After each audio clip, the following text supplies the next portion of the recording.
And I believe in full disclosure. There's never a good time to give bad information, guys. There's never a good time to give bad shit. And I believe up front. And then he did that. But I mean, he's moving along. He could have done it faster. Everybody, just about, that has ever done this, it can do it faster. And but he's done well. He's done well, and he's got good leadership skills, and his communication skills are all right. When you're in a bomb disposal, what the fuck you got to, you just, and see, in the military, as a lieutenant commander, the captain go do this, and the captain goes and does it, right? And the lieutenant, captain, well, it's not that way, I'm that way, but when you tell somebody, well, I don't know, I could get hurt fucking with that bomb and that, that shit. So, but he's gotten, and going back to school, it's funny he doesn't mention his second MBA that he got from the Asian school, but the academia isn't that way. Well, I got to think about it, and if the professor's got tenure, he may or may not do it because you can't fire him. So, but he's done well. What are the takeaways from talking or listening to Tom? Numbers game. Numbers game. Well, I mean, everybody you're going to hear, including the young guy who's sitting in the room, it's a numbers game. Now, you can refine those numbers, and you can refine the numbers in your funnel. And now, even he is getting brought some deals. He hasn't closed his first deal. And Josh is getting a lot of people that know of him in the business now. And I think, I don't know, 5 or 6 months ago, you told me that you were approached by somebody who says, he knows how to get the finance. The kid, meaning you, knows how to get the deals done. That separates you from 99.9% of everybody else. And I'll just interject, specifically in my industry. I mean, the average business is doing between, call it $1.5, maybe $2.5 million in revenue. I target the ones that are like on the, call it $2 to $5 million revenue. It's kind of what I target. But the biggest issue that they run into is that, so like the bigger strategics, the private equities, they don't look at it unless it's got north of 10. And so basically you have this giant gap of where it's like if someone wants to sell their company between $1 and $3 million, nobody can really buy it because you have these unsophisticated, retarded nurses who don't know a fucking thing about business, finance, operations, anything. And they're the ones who are, trying to get into the business. So I've kind of carved out a niche for myself because I know how to get the financing on these entities. And, the bigger companies aren't interested in the ones of my size. And the smaller owner-operators, they don't know how to raise money to buy a competitor that's slightly bigger than them.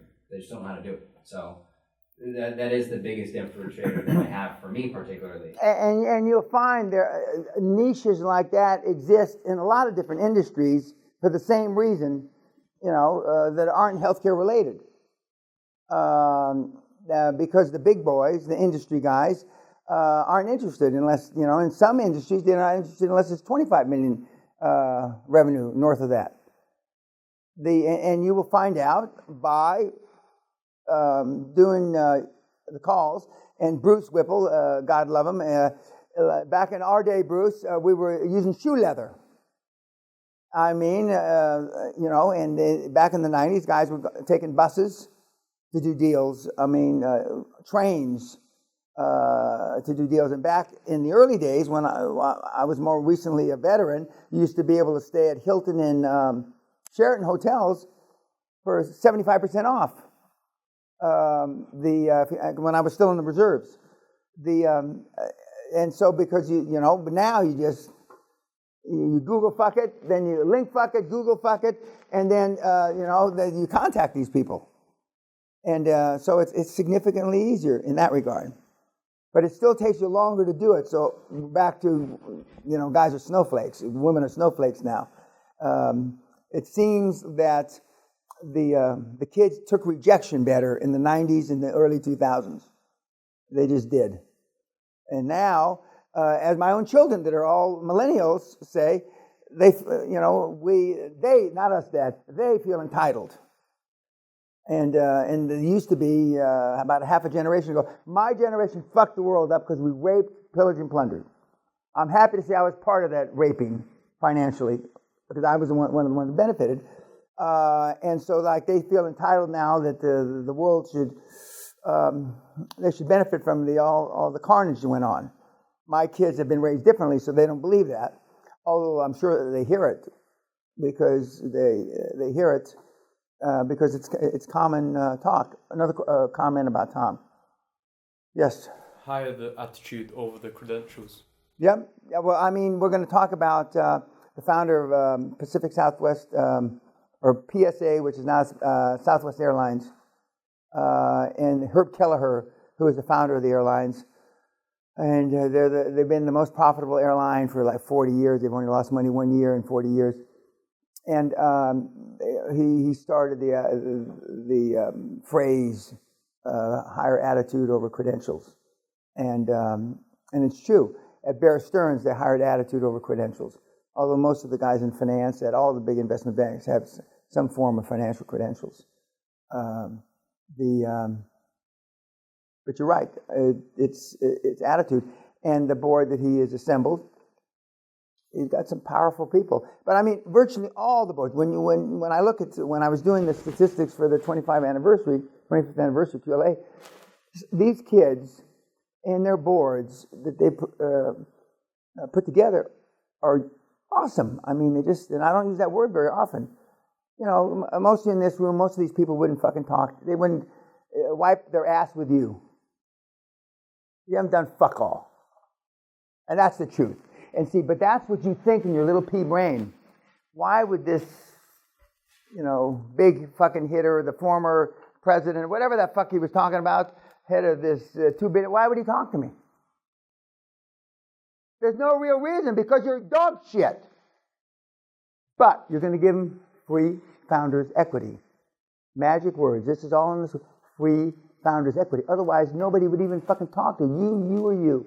They've got no fucking reason. Because you're dog shit, and you're dog shit.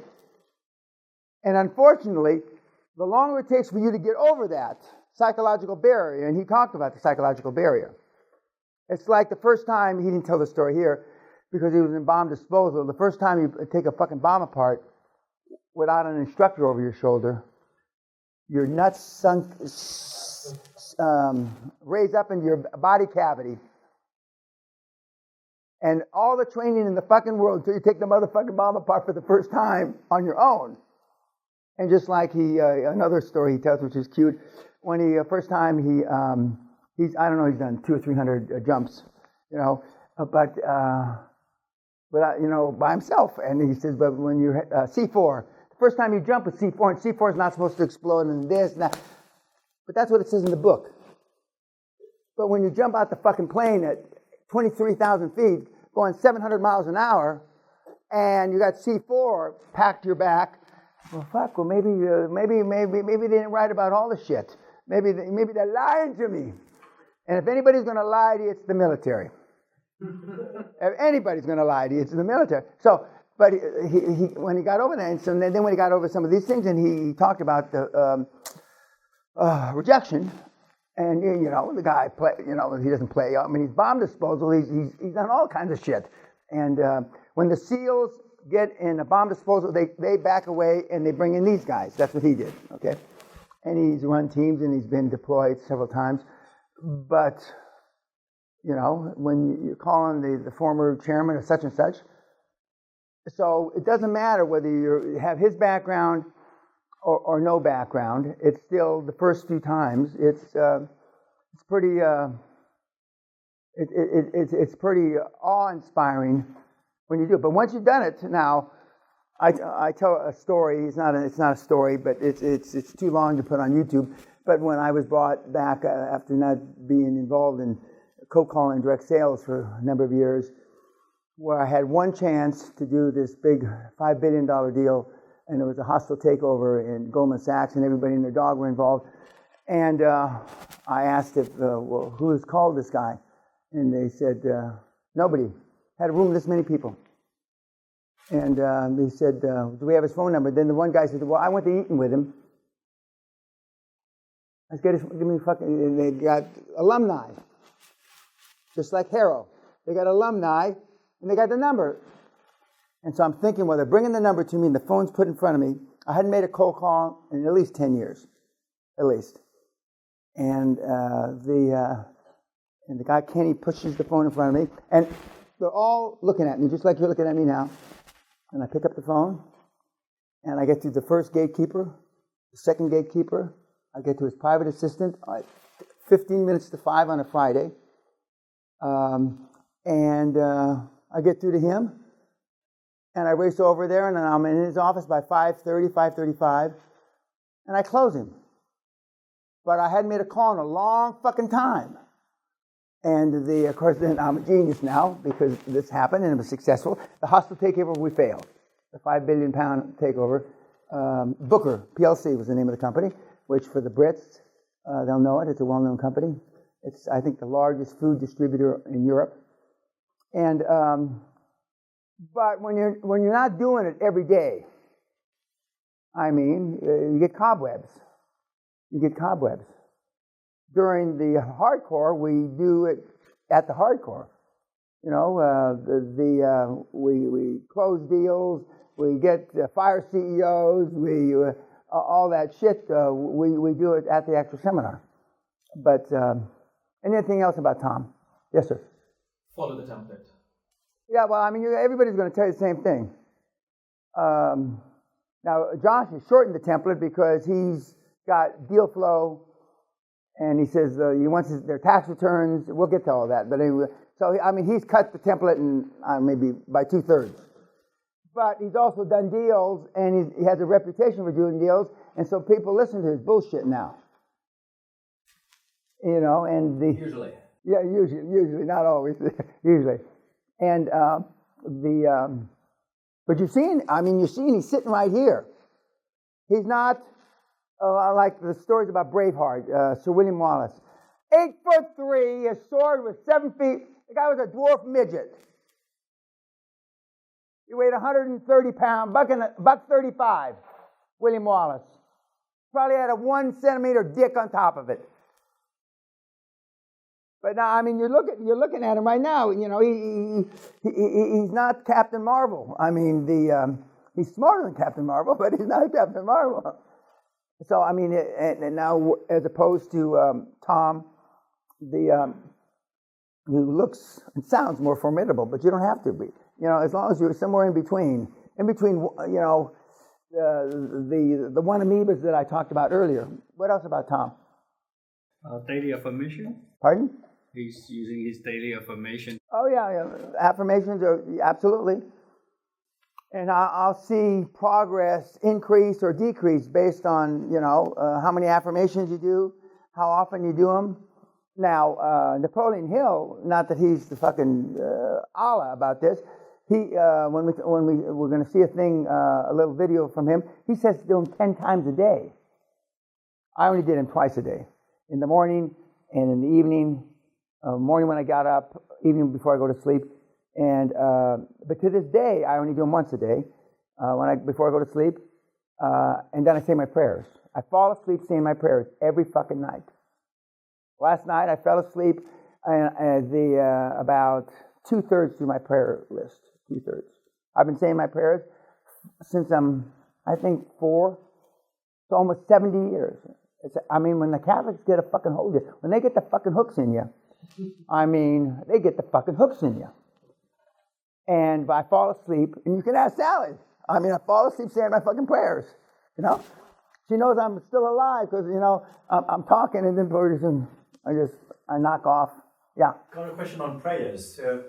Well, I'm not any religious expert, other than the Catholic Church brainwashed me well. No, but That I can tell you. or you, or is that? Oh, no. I have prayers for my mentees.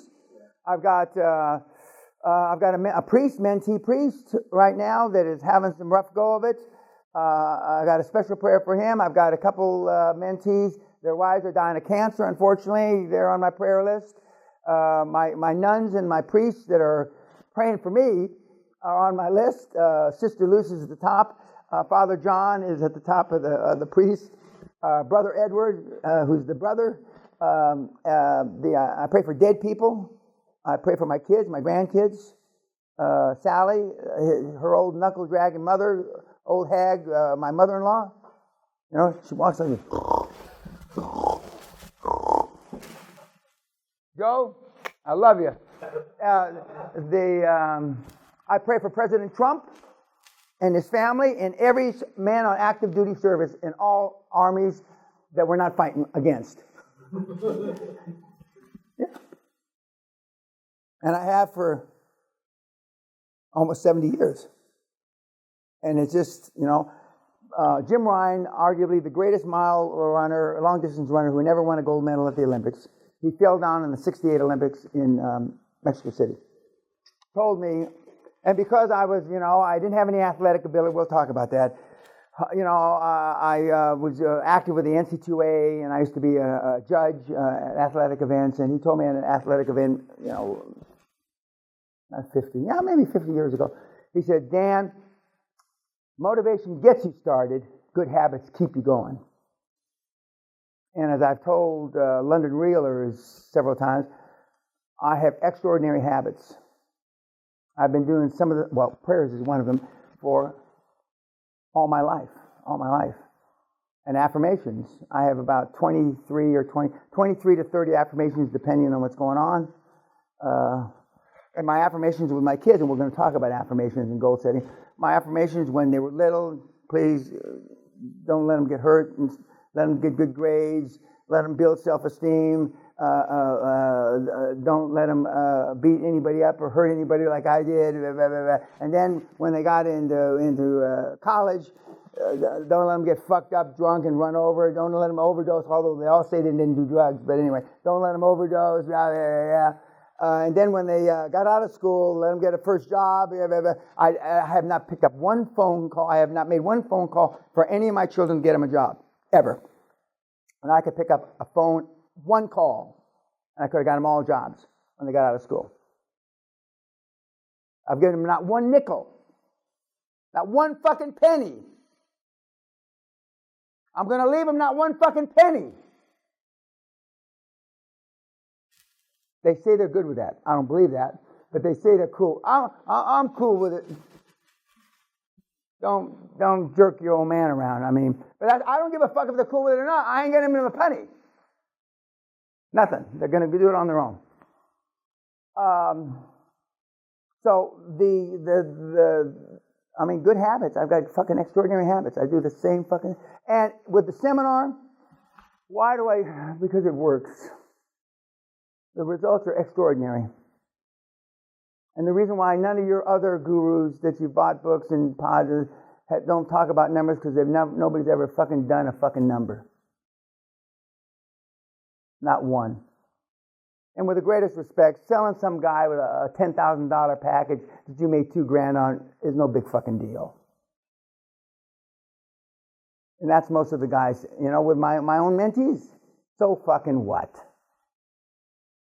Have you done a $100 million deal? Have you done a $5 billion deal? I can tell you categorically across the board, no, for all the guys that might consider to be my competition. 0, 0, 0, 0. Yet you have been to their seminars. You have bought their books. You listen to their motherfucking podcast because you're brain dead. And you're pretenders. You're wannabes. Back in the 60s and 70s, doing drugs was part of the scene. If you didn't do drugs, and I never did them, if you didn't do drugs, you weren't part of the group. And everybody wanted to be part of the group. Doing personal development is being part of the group now. And 99% of all personal development people are cunts with a flapping vagina. Goodbye, YouTube.